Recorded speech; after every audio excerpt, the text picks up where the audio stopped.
alcalde José Vicente e tamén agradecer a presencia do delegado da Xunta en Ourense e, por suposto, a Cesáreo Pardal, que é o presidente do Clúster Turismo de Galicia,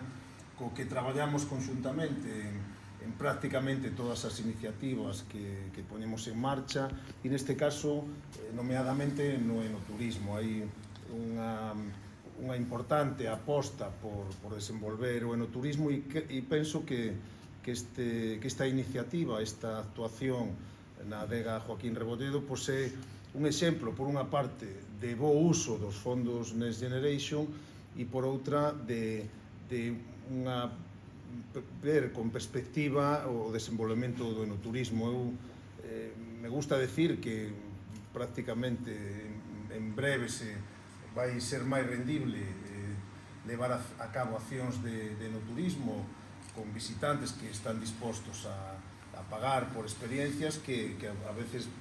vender viño directamente. É un complemento ideal para as economías das adegas e tamén da restauración e dos establecementos e, polo tanto,